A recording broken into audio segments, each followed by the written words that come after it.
Envision you're standing in front of a massive crowd. You're the one at the podium. What would you want to be recognized for? Who would you thank? And what would your message be to those listening? Today, you're going to hear about some of the dreams that my guest had as a little boy growing up in Cincinnati, Ohio, that led him to the biggest podium in all of football. Michigan State Hall of Fame inductee class of 2022 as a linebacker and Super Bowl champion with the New York Giants. Welcome to At the Podium.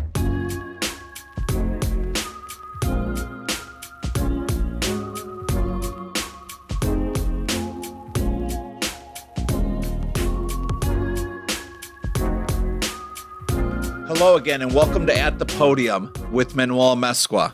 I'm a financial advocate to my clients, CEO, husband, father, and massive sports fan.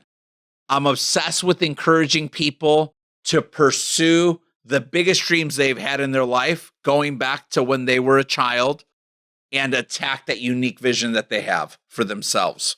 I built the podcast to share stories of some of the highest performers from all walks of life and on all stages. And what we try to do is convert their stories into lessons that help you get closer to the vision you have for your life.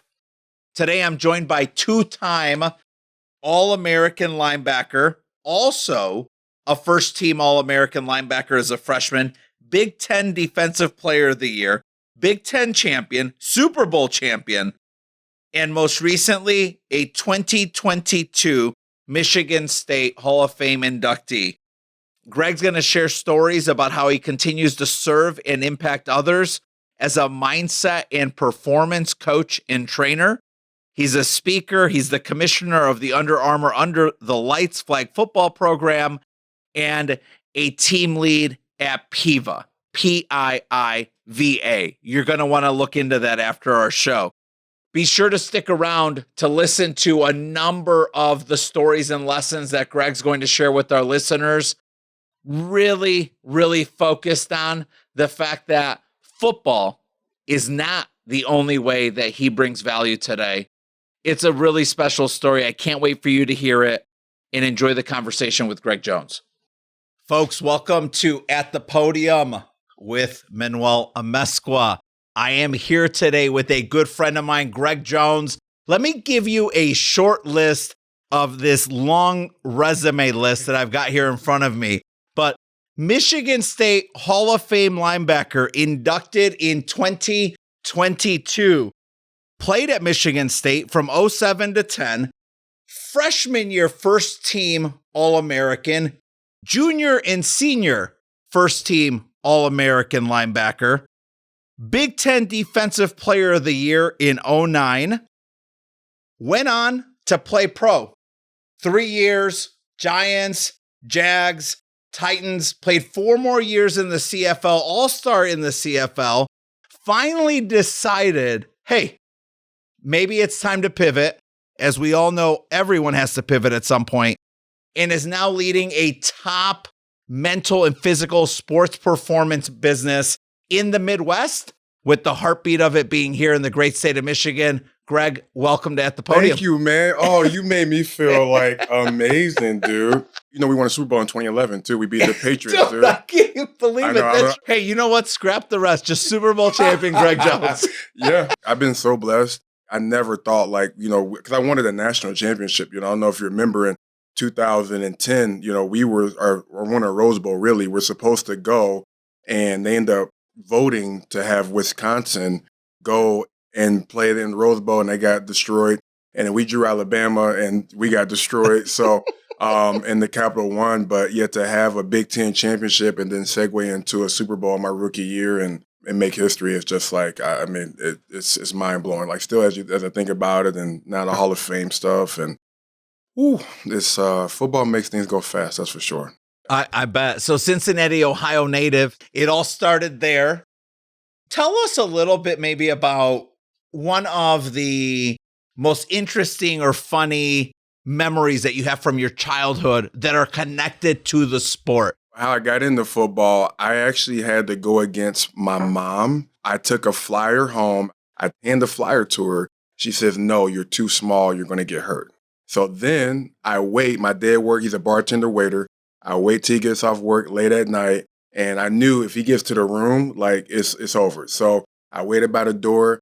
I gave him the flyer. I told him exactly what my mom said. He said, that's okay, son. Next day, he took me to Play Against Sports, bought me my equipment, best we could at that time, and he snuck me on to the field for practice. So I come off, I dominate the practice, whatever, and I turn around, and guess who's waiting on the fence? My mom's waiting for me. Mama Jones. She said, you went behind my back. I said, I did. She's like, okay, but if your grades fell, if your grades drop or your grades fell, right, we're done. And now, to this day, I'm 34 years old. She still is saying, you think you're going to try out again? She still wants me to play to this day. She's been my biggest supporter. So many life lessons like I learned then. I was the bigger kid also too at the time. I was the one that had to run extra. I was on a fruit diet, trying to make weight. And then I got to college and pros. I'm like considered the smaller linebacker now. It's just very interesting. But yeah, my childhood in sports, I had 8 sacks in my first game. My dad called me the sack master. He had a trophy made for me that he made. I'm not lying. I'll never, ever forget. It was Easter Sunday, and I had a white suit on for Easter. And I had the suit on, and he had a trophy. And he's like, I want you, this is your trophy. Like, you had a great first game. I had to take a picture in that trophy. I get that to you to kind of do, to put up for everybody. But yeah, man, my childhood in football, man, was wild. It was inner city Cincinnati too. And there was a lot of things happening there. So football was the one thing as a kid that I could like find as like a home away from home. I'm an only child. So I didn't have a lot of friends, but I knew sports, right, was the way for me to start to have some friendship. And now, I have people that in sport I call now my brothers. They're like family to me. And, I stood in my wedding, the whole 9. But yeah, that story, that first day and that first game was amazing, man. And I will never, ever forget that. And now I go back and I visit and I've done some things, donated to the team, stuff like that as well. Avondale Warriors is the name. Avondale Warriors. And I wore shout out to Avondale Warriors. That's right. A1, baby. And I wore number 75. Dang. That's nasty. I'm not, not too crazy big in like the number thing, but I remember like they gave me 75. I'm like, man, well, I don't get 75. And then one day I looked up, Gregory has 7 letters in it and Jones has 5 letters in it. Yes. I was like, dude, this is meant to be. That's right? So sweet. You know what I mean? But yeah, man, my childhood in football, even now when I go into a field, fresh cut grass, freshly painted lines, like I feel like I'm 8 years old again, going out again. Yeah. I love that. Yeah. And you're passing that down to your boys now. Yeah. So I have a daughter, Ava as well. She's 8 years old. And I have my oldest boy, Maximus. He's just now started playing right now. They lost 2 games and we end up losing in the championship. Against a really good Marysville team. We're in the HFL right now, and it's amazing. People are coming up to me like, just like that. But just like that, though, he works his butt off. I can honestly say that, like, he wants it more than I do. And so I'm happy that he's kind of adapted that, That's though. Great. And then I have a little 3-year-old boy who just destroys my house one day at a time. I've never seen so many crushed Cheez-Its in my life.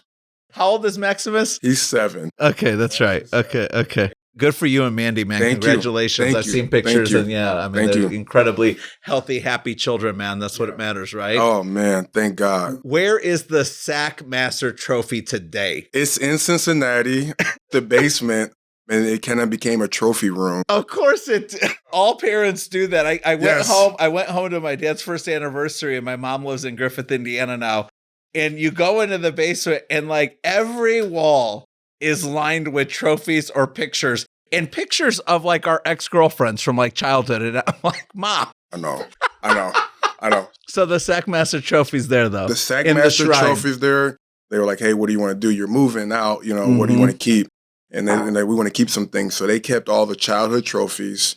All my Michigan State jerseys, game worn, are all at home. The cleats I played in the Super Bowl are also there as well too. I have the jersey and everything else, the ring, all that stuff here. But yeah, they have all the childhood through college stuff because that was like, a really fast moving time. All the letters, what I mean, all that stuff. So yeah, they have all that stuff. The high school, obviously, too. They have all my high school jerseys and everything, too. So it's all there. My dad created like a little, he put it in plastic. Okay. And he has like a spot for the helmet, the shoulder pads, and everything. Oh, that's sweet. So yeah, dude, like he went all out. When I moved out and at 18 years old, went to Michigan State and haven't came back since. Which I made that promise to my mom. I said, I will not be on your couch. I promise you that. So, and I moved out and he kind of took the basement and made it like a little trophy room. Yeah, yeah. One more thing I wanted to talk about, the ring. So all the times we've been together, I've noticed you never wear it. And then there are other people in the world who every time I'm with them, they have it on. And I'm not saying which is right or wrong, right? But tell me about why you never wear it. I have two things on that. One is actually funny. It was 2014 or 2015. I had a buddy who was down on his luck and was like, hey, man, can I crash until I get some things right? So we did. And he played with me, but he had a ring. And we went, we were going out. It was Roll Oak, okay? 2014 Roll Oak. And I'm like, hey, like, let me call the guy, make sure we're all set, ready to go. He's like, Greg, we don't got to call nobody, man. We won a Super Bowl. I said, yeah, in 2011, buddy. I said, nobody's going to remember. And sure enough, right, he wears it, whatever. The guy liked the ring, but he looks at it, he's like, dude, you still have to wait in line. And I looked at him, I said, like, you got to listen to me on these things. So one, like, I realized that once it's done, it's done. You know what I mean? Not saying that, like, I'm not happy about the moment. I don't have great memories or anything like that, but once it's done, it's done. You have that ride for about 1 or 2 years, and then it's done. Then the other thing, too, for me at least, I don't know about some other guys, I'm stressed, okay? Because normally when you're wearing a ring, like, it's heavy, it's super, super valuable. It's more value than it's worth in money, right? Yes. And I'm like, I don't want to risk, okay? You know what I mean? Like losing this thing or something coming out. Because once you're out and about, like we move fast, so once you're out and about, like you set something down, you give it to somebody, you know what I mean? Try it on, all that stuff. Yeah. Like, and I've already had a couple of those. I do a lot of speaking as well too. Sure. At schools and stuff. And, I go and mentor kids. And like, I have had a couple of times where I'm like, oh my goodness, like, where's my ring at? It's just a stressful thing though. And then at the same time too, I don't want people, to think that like this is my only value, right? I think it is part of. I love that. It's part of my value. Don't get me wrong. My knowledge, where I've been, the struggles, and now where I'm at right now, it is part of my value. It's not my only value, right? That I bring to the table, and so that's why, like, I don't need to wear that a lot. As a matter of fact, because people treat you differently, like once they see the ring. That's another thing too. When I wear the ring, like I get treated a lot differently. When I don't wear the ring, I get treated like more like a civilian. But it's cool because I want to get to know some people. That's just Greg, not Greg the Hall of Fame. So you know what I mean? I don't wear my Hall of Fame jacket either. Yeah. You know what I mean? Like that's Wait, you're not wearing that? But my point being is I don't wear the ring because I wanted to be more than that. I want to meet people on a different level. I love that. What a great way to really start and open this up.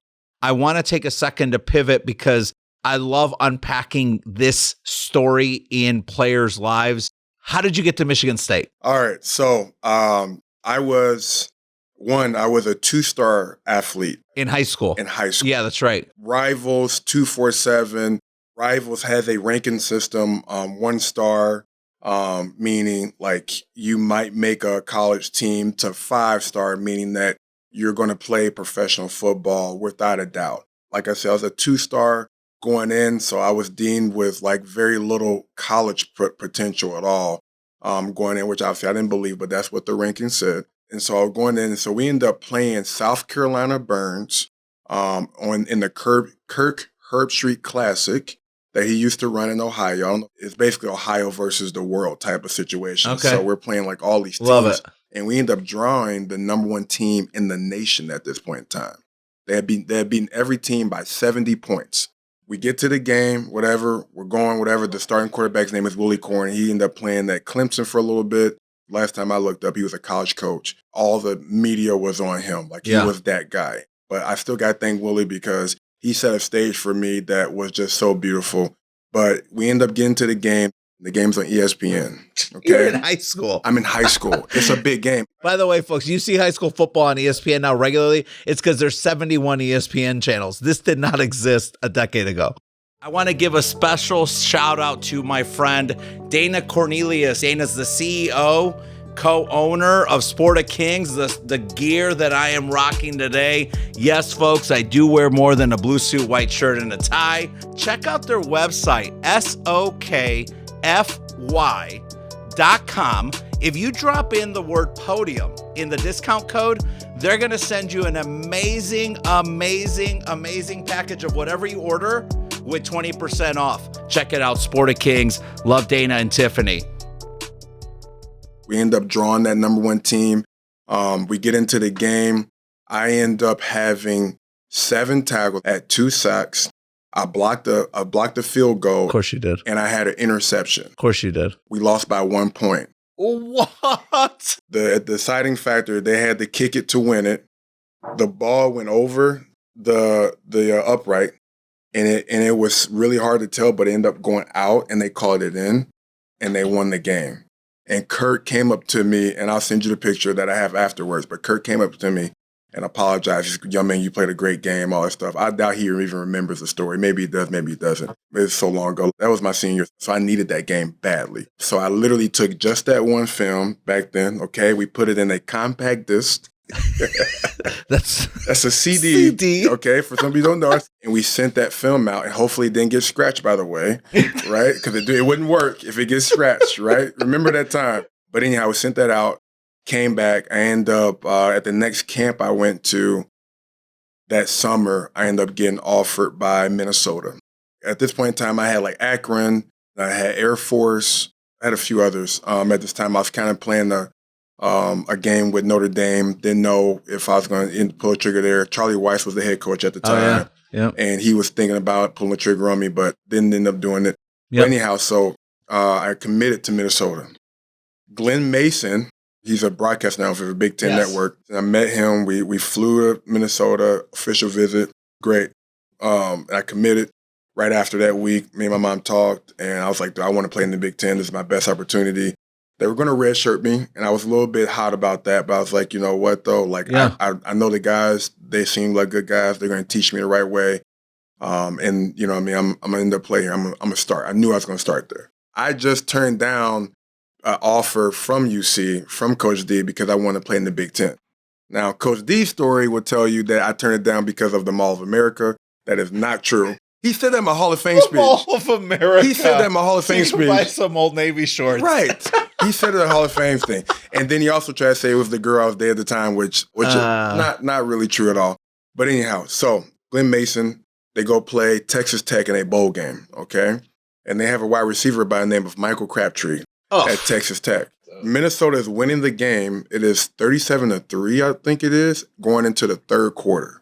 37-3. Michael Crabtree went off for 4 or 5 touchdowns, right, by himself. It was legendary bowl history, whatever. Minnesota loses the game. I had walked out. I was watching the game with another recruit at the time from Ohio, who was committed to Minnesota. We walked out like, this game's done, right? He calls me, hey, bro, we lost. I'm like, what do you mean? We said, we lost. Next thing you know, like, the media, all this stuff is going off. Glenn Mason's been let go, right? My phone is ringing off the hook. And so I decommitted because the guy coming in ended up being Tim Brewster, came from Harvard. He liked me and wanted me, but like I didn't know him and I didn't feel comfortable. Yeah, it's not the same. It's not the same. The relationship's not there. So I opened up my recruitment, and at the same time, John L. Smith had just been let go from Michigan State University. Mm-hmm. Coach D got to Michigan State. I'm no longer committed to Minnesota. And now I am talking to Coach D at Michigan State and Coach Mike Tressel, who's now his linebacker coach for all those years. And he came, and Coach D set me down. He said, listen, I'm taking 2 guys from Cincinnati. He says, you and Garrett Selleck, who was Brent Selleck's younger brother. Garrett played for the 49ers for about 10 years. He said, I'm taking you 2 guys.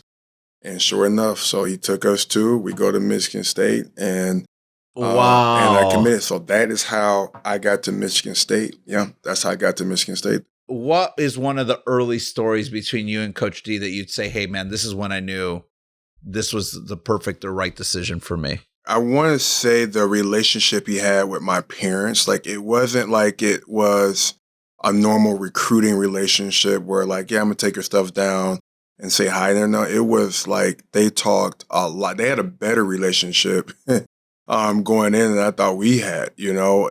The relationship that they had from a coach to player standpoint, he saw a vision for me that I couldn't see for myself, and it was bigger, right? It was bigger than just me. Like, I just wanted to be a spot on a team. And that was huge for me because I didn't see myself as a captain at that time. I just wanted to prove that I could play in the Big Ten, and Coach D saw me as a leader on that team. And I didn't see myself as a leader on the team at that time because I was still learning and trying not to get lost at Michigan State. And I got guys like the Caleb Thornhills, Travis Keys, you know, and Ashton Henderson and Otis Wiley, like still showing me the ropes and where to go, how to do things, what to say, what not to say. So I have all these guys showing me the ropes, but Coach D saw me as a leader amongst them, not of them, but, you know, to be with them shoulder to shoulder. And, you know, those guys, you know, all of those guys have become my mentors and friends and brothers, really. But Coach D, you know, our relationship, you know, his vision, right, for me is what propelled me, you know, and that vision grew because, like, I ended up, and again, to his point, I ended up leading the team in tackles 4 years in a row. And so he saw it, like, he knew that. He saw that in me. And I was out positioned. I actually switched positions. I didn't play linebacker till my senior year of high school, but I was actually a 190-pound defensive end, right, with my hand in the dirt. And they're like, dude, you're too fast to keep your hand in the dirt. Like, let's stand you up. And then Coach D was like, I like you standing up. And so when I got to Michigan State, I started at outside linebacker, had 76 tackles, freshman All-American. Sophomore year, right, I had over 100 tackles. So he saw me. And it wasn't like I was fighting or I had to argue for it. It was very clear. Like, Greg is without doubt getting to the ball more than anybody else. And for some guys it was hard. I'll be honest with you. That probably was the hardest, was that there were older guys and I was kind of taking their spots. And that was tough because these same dudes were showing me, right, like how to do something, how to act and be a college student, let alone be a college athlete, you know? And so that was tough. That's so gold to me because it talks about something that I've heard Benny Fowler say a number of times, and I've heard other guys coming out of that Michigan State program talk about is, you know, being a pro, just always being a pro and being a great teammate. You played with some of the best teammates in all of Michigan State history. And I love the example you just gave of, here are guys that I'm jeopardizing their position. I'm jeopardizing their success in their junior and senior year, and they're still showing up for me and being a great teammate, great teacher, great mentor. I mean, picking me up, all that stuff. Who are one or two of the older guys on the team that just to this day, you're like, man, I would not have had the success I had without these people in my life? Give me the first one that came to mind when I said that. Just give me the first one. I'm going to go with Caleb Thornhill. Yep. Caleb's doing incredible things. I mean, I follow him. Hey, Caleb, this is your shout out right now. I need to be in PAC. Well, okay? I've messaged Caleb like 3 times and I can't even get him to respond. I'm at the hook him through Julius Thomas or someone else. But Caleb, that's my shout out to you. Come on the podcast. PAC. So tell me about Caleb, because you're not the first person to mention Caleb. Caleb, when I got to Michigan State, Coach Tressel, I kind of could feel it, like take Greg with you type of thing. You know what I mean? And forced you as the little brother. He was like, just take him with you. They were like, hey, he's gonna get some playing time, so just take him with you. Love it. And so then Caleb, you know what I mean? He's like, hey man, jump in the car. I'm gonna show you some things. So you would drive me around. Hey, this is where you're gonna be staying at. And so Caleb would show me around, and the way he showed me around was like, dude, like, come in, do this, is what you need to do. At the same time, right, he would help me prepare as well, too. So the story I have with Caleb, my first ever series, my second play ever, we're playing UAB, and we have a call where I'm supposed to, we get in the game and he calls it and it's a blitz and I'm supposed to blitz, right? And I couldn't hear him. I literally, no matter what he said, I knew what I was supposed to do, but I literally couldn't hear him. And I said, what's the call? And he's like, we're blitzing. And I said, what's the call? He's like, just run in there and get him. And I was like, okay, cool. I'm running. I jump over the running back. And my first ever tackle was a sack on a quarterback from UAB, who eventually became a big-time singer, Sam Hunt. Sam Hunt? Yes. Yes. Yes. Do you believe that? So Sam Hunt, UAB. Sam Hunt, UAB. That's it. That's my first sack. All right, Sam, you remember my man, Greg Jones? I hope so. I'll come out support, dude. I love it. I love that. And you know what? You're not the first person who brings up Caleb as somebody who's just always showed up as a professional, as a great teammate and a strong leader. Yeah. Talk to us about who hit the hardest back in those days. I would say the biggest cracks and bangs I saw was J.U. Colcrick. J.U. could hammer, bro. Did he play at the next level? He played for the Bills. What position? Running back and fullback. Wow. He was a guy that really hit hard. We had some linemen, they hit hard. A guy, I want to go on, his name is Justin Kershaw. You haven't met Justin yet. Another Ohio kid. He just started a company where he makes snacks, very healthy snacks, man. I hope he's doing well. Justin Kershaw. That's it. He's a great dude, but he's another guy that could bang and did a lot for me in my time at college. I mean, he definitely cleaned me up and made sure I had a lot of running room. Love it. Favorite college game? Oh my! The game that you're like, man, if I just played this game every game of my entire career. I'm definitely picking a win. My favorite college game, I'm going to have to go with Wisconsin. It was at home. So that was 2009. What made that game so special to you? My junior year. I was having a lot of hype at the time after my freshman year going All-American. And it was a big game against big dudes. And I remember I was so beat up and I was so bruised, but we won. And Brett Swinton kicked the game-winning field goal. And I remember being so beat up. I remember that was like my personal badge of honor. That like these are the biggest and some of the strongest people in our conference. And I was able to hang with them. Now I'm beat up, I'm bruised. We played on Saturday. So that Sunday, Monday was like rough getting back in. But I remember that being like my true badge of honor. Don't get me wrong, there's just so many. Yeah, I mean, look. Because like you could do all the Michigan games. I never lost to Michigan at Michigan. 3-1, baby. Okay. Let's pivot. NFL. Take me to draft night. Where were you? Who were you with?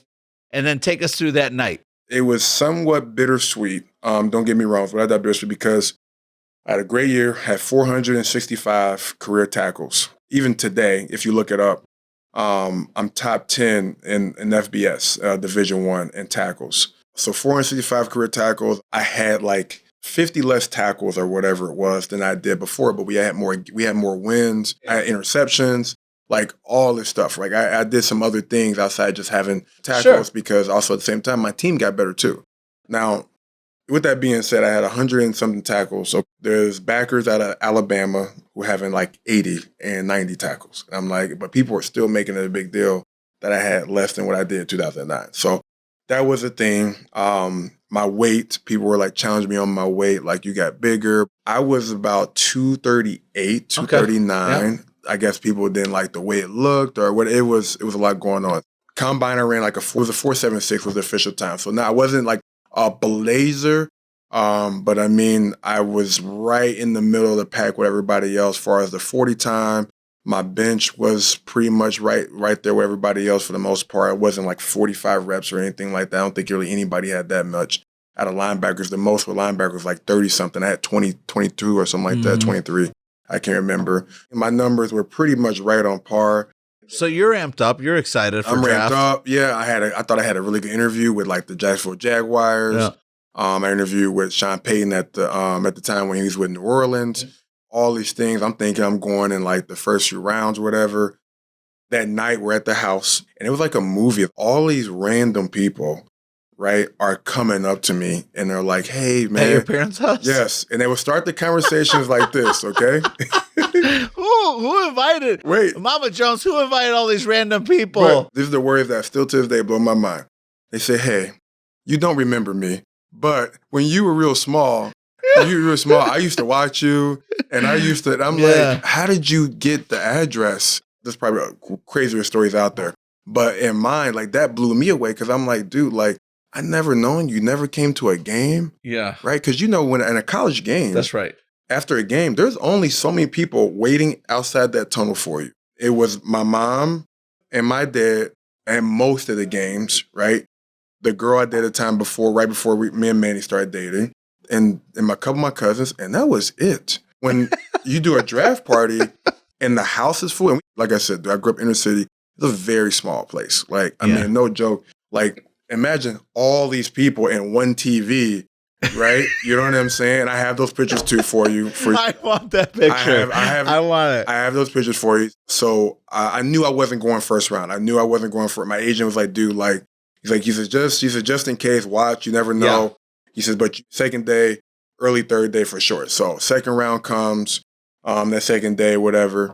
And that's when everybody started coming over, right? Yeah. And my name didn't get called, right? And so I'm like, man, like, God, like, no way I made it this far.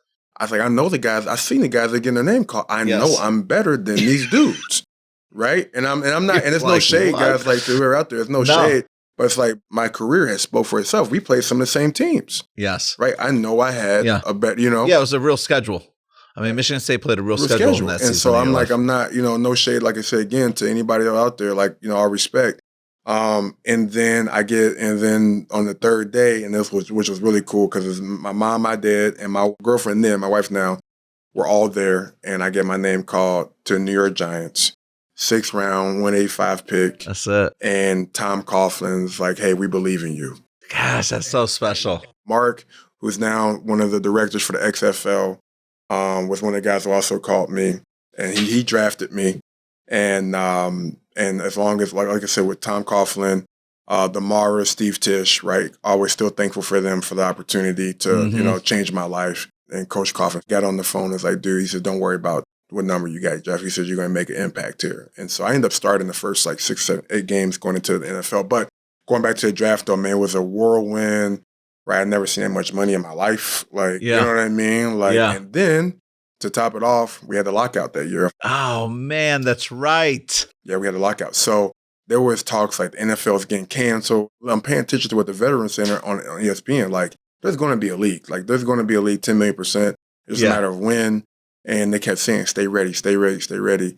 So I didn't know what to expect. I'm doing whatever I can. I'm going over here to sign autographs because I have no job because I thought I was going to the NFL. Yeah. So I'm going like over here to sign autographs. I'm doing it. You know what I mean? Yeah. Like I'm doing whatever I can. I'm training. I'm substitute teaching. You know what I mean? I did whatever I can. And then all of a sudden I get a call and they're like, hey, like, we're going to take off here. And so I go to New York and I had a good camp and I ended up starting that first game. But yeah, man, the draft was a crazy experience, man. There's nothing like that. I don't think there's anything, no resume. It's a life resume that they're putting on the line. Yeah. And, they're going to take it or they won't. It's wild. I love hearing so much about all these micro wins that you've had throughout your life and all these really tremendous achievements as well, right? Micro wins and massive achievements. Yeah. But you fought a little bit of adversity. You had what was a good rookie year. Yes. I mean, you had a value, you made an impact, you had real stats. Yes. And then you got waived. Yes. Right before the next season. Yeah. Take us through that. It's not so much about why it happened, but talk to us about how you managed that moment of adversity, because I have to believe from what I've heard, it was very unexpected. Going in, I had a decent camp too before I got waived, you know what I mean? Those preseason games. And so I thought I had a really good shot. I think too, my relationship with my coach at the time, to be honest with you, and like we did not have a good relationship. You know what I mean? It was tough. And I don't know why. And, we've reconciled since then. So we've talked and stuff. And it was like, he's playing me because he had to versus what he wanted to. You know what I mean? Sure. So I kind of had that gut feeling that like, I was like, this probably might be, I might be going to a new team anyways though. So, but the diversity was just strange because you don't know like what's going to happen. I got the CFL at the time. There's no XFL, no USFL. I got the CFL sending me some decent numbers, and I'm like, man, and my agent's like, just wait. So I wait. I end up doing a tryout. The whole journey to get to Jacksonville was crazy. So I ended up doing a bunch of tryouts, Detroit, the Panthers, in Carolina. And then I got waiting for a bunch of calls. And then I ended up doing one with Jacksonville, waiting. And then I go to the UFL, the Las Vegas Locomotives. Man. And I just won a Super Bowl. And they told me, you're going to come off the bench. I'm like, are you serious right now? I'm like, because the two guys in front of me, this is their first time being a professional athlete in general. So I'm like, wait a minute. So I'm the veteran here. Anyways, they give them the first half of the game. They gave me the second half of the game. I had 10 tackles in one half. Mark Dantonio, who is now the linebacker coach for the Cincinnati Bengals, he said, Greg, when he was at Jacksonville and he got me, he says, I saw the film. He said, I'd never seen anybody have that many tackles in one half. And that's when I got the call to go to Jacksonville. So I ended up going to Jacksonville right after I got released. So I was out of work. I didn't work for like 8 weeks. So I was training hardcore for 8 weeks. And I got picked up and I was with the Jacksonville Jaguars for the remainder of the season. So 2 more seasons in the NFL, 4 more seasons in the CFL. When did you know it was time to pivot from being a professional athlete? I started thinking about it the very day my daughter was born, Ava Marie Jones. When Ava Marie was born, I remember literally looking at her, holding her, and thinking about football just became like really, really small right now. And at the same time, though, it's like I'm making a way to also provide for her too. And, growing up in the inner city and watching guys and girls grow up without their parents around as often as you would like them to be. I don't know, everybody's situation is different, but from what I saw, I'm like, okay, I need to have an impact that's well stronger than that. And be the impact that my parents had on me. My mom, I was always with my mom or my dad. Like, maybe not always together because my dad was working or whatever, but I was always with one of them, and I understood that dynamic. Like, it's not because they didn't love me or anything like that, but if my mom is here, that means my dad's working and vice versa. And I understood that, as long as I had somebody in my corner. But I knew then I wanted like to have a life with my daughter. I'm thinking about other things other than football because football is only for a certain amount of time anyways, right? So as much as I wanted that to last, it was tough. It was really hard. And most guys decide to just stay in Canada, right? Or retire and come back. It was a hard decision to make, to be honest with you, because when I left, a lot of coaches were calling me, same thing, like, dude, like, are you sure you're done? Because we think you can still play. Like, do you want just a better deal, the whole 9? I was real close to coaching, I will say that too, you know what I mean? Coaching close to home, you know what I mean? But I knew I wanted to be my own business. Like, I wanted to be a business owner. That's what my passions are. But since playing professional sports, I mean, it's like you've given your life to coaching, mentoring, and pouring into others around mindset and physical performance. And I love it. You're the commissioner of the Under Armour's Under the Lights Flag football program, tournament director for Legacy Football Organization, director of programming for Positive U Life Coaching, and the team lead at PIVA. Let's make PIVA the last topic, right? Because the last impression is the lasting impression. Man. Let's make PIVA that. Tell us about PIVA and everything that you're really excited to be tapping into right now with them. CEO is Robert Hart. Rob is a great dude. I found Rob online during the COVID time, and I had a lot of athletes that were looking for more mental toughness, getting ready for their upcoming season that was pending, right? A lot of kids didn't know if they were going to have a season, right? They ended up here in the state of Michigan, end up starting a little bit later. And a lot of parents and players are asking for mental toughness stuff. So I don't know what they're looking for, but I know I can't be there with them all the time. So I'm like, man, what can I do? So I'm looking. I come across PIVA, and at the time he had the book with all that stuff. He had done that before, but he's like, hey, I'm coming out with an app where you can log in on your phone. I'm like, man, I was like, cool. Like, can I see it? He's like, oh, it's not ready yet. And so months went by. I was like, it's not ready yet. And eventually it got done, and I had so many ideas for it. He was like, dude, I want you to come and I want you to work with me and help do this. And I want you to be the football guy. And I do football, soccer, tennis, pickleball, you name it. I'm kind of have my hands on a lot of stuff. Rob definitely keeps me busy with that, which I love. But PIVA, we do awareness meditation, visualization. We do compassion training as well, too. We also come with a biofeedback reader as well, too. So we help players not only just be great people off the field, but we also help them get into the zone when they're in the game. So the biofeedback reader helps them be able to control that. So that way they can get into the zone, right, faster and stay in the zone longer. So basically, if you're having like a really good first quarter, it doesn't stop in just the first quarter. You can train your brain, right, in your mind to be able to stay in that flow state for a period of a whole game, depending on how much level of training that you want to go to. But our core program is 8 weeks. It's very digestible. You're talking about like 5-minute meditations or 10-minute here, right? It's all on their own schedule. They can log in anywhere there's Wi-Fi, tablet, phone, computer. And a thing that we're really starting to see is that the body awareness that players are starting to have, like we're working with some really top tennis players as well too in Canada. And they're like, dude, like I've never been able to feel like so aware of where my body's at right now. And so that's the segue that I'm trying to help create with football, right? Is to create that body awareness, right, that you can have in football. Like, and you can think about all the different angles, and especially in a contact sport like we have, being aware of where your body is, and then on top of that, where your mind is at. And then, okay, dude, you can have a quarterback who just lights out for 4 quarters, dude. And obviously like a linebacker, right? He's just on the whole time. Like you think about that Luke Kuechly, like how he's able. Oh my gosh. Think about, okay, so if in our what we've seen is 5 to 20% in gains, right? So if you have 20% more tackles, right? How would that not help you, right?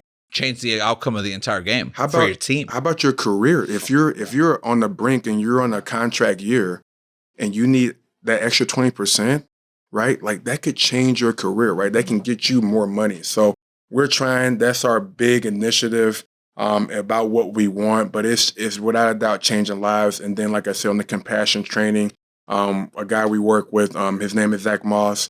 He plays running back for the Colts now. Okay. And he's like, dude, he says, I've been in the zone. I'm able to come home. My wife said I'm a better husband when I'm home. I'm able to leave my work at the facility. Don't get me wrong. You still think about some things, but not to the point where like it's overbearing us when like we're out and things like that. So like talking to Zach and hearing him saying it and the benefits that he's received of it, man, has been like so monumental for me. And I'm like, dude, this has to be to the masses. And that's our big goal. And that's why I'm so hot about it, because I really believe that we can change people for the better, not just for one part of their life in sport, but like going into it and the other things they want to do. I love it. Tell our listeners, where can they find more information on PIVA? Yeah, PIIVA.com. That's PIVA.com. Please go on there. There's a number to call that actually goes to either me or Rob. Love it. As well too. But you can literally go on it and get signed up, ready to go. We have different options. We even have options that if you do want to talk to somebody personal, you can set up some one-on-one Zooms and stuff like that too. We can set those up, and we do that as well too. And we're working with the colleges and professional teams as well too. And if people want to keep up with you on everything that you're doing around mindset, performance, and even all the philanthropic endeavors that you and Mandy are really passionate about today and your family are, where can people follow you or find you online? So on Instagram, it's just GJ Speed and Agility. On Twitter, it's Greg Jones 5353, and same thing on TikTok is Greg Jones 5353. I mix it up. You see on my Instagram and stuff, you'll see a little bit more of everything. But on Twitter and TikTok, you'll see a lot more of me training and working with kids and getting information out about PIVA. Yeah, I love it. And look, before we go, I promised Atlas I would do this. Yes. He's ready to get back into linebacker camp with you. My 12, 13-year-old son is going into his 8th grade season at the Troy Country Day. Yes. And he wants to stay in that middle linebacker position. And so we're super pumped, super thankful to my guy, Greg Jones. And look, I know I opened this up the wrong way. I should have just been like, Hey, my good friend Greg Jones, Super Bowl champ. Mic drop. There you go. But no, my guy Greg Jones, like, look, he's a leader in his personal, professional life. Thank you. He was an absolute assassin leader on the football field. At that time, man, I was in my late 20s, early 30s, watching you grow up through college. And so I remember a lot of those games vividly. Michigan State had one of the best teams in the country then under Coach Dantonio. And so Greg Jones, Super Bowl champ, Michigan State linebacker Hall of Fame, first team All-American, 3 times, started it off his freshman year, hailing from the great city of Cincinnati, Ohio. That's right. And I'm sending a massive shout out and a lot of love to Mr. and Mrs. Jones. You have a very special son. It was a privilege to have you today, my brother. Thank you so much for having me, brother. I appreciate you, man. Thank you. Thank you. Thank you. Thanks so much for listening. And thanks to my guest, Greg Jones. Follow Greg on Twitter or Instagram. Twitter is at Greg Jones 5353 and Instagram is GJ Speed and Agility. If you like what you heard today, please be sure to follow, rate, and review at the Podium on Apple Podcasts, Spotify, or wherever you get your podcasts. And you can follow the show on Instagram, YouTube, and TikTok at Podium_podcast. At Podium_podcast. Post about the show on social and tag us for a shout out. Also, consider telling a friend about the show. Friend of friend remains the best way for us to get the word out about our guests, their stories, and the podcast in general. I hope this conversation served as a great reminder that with hard work and sacrifice, you can make it to any podium you envision. See you next time.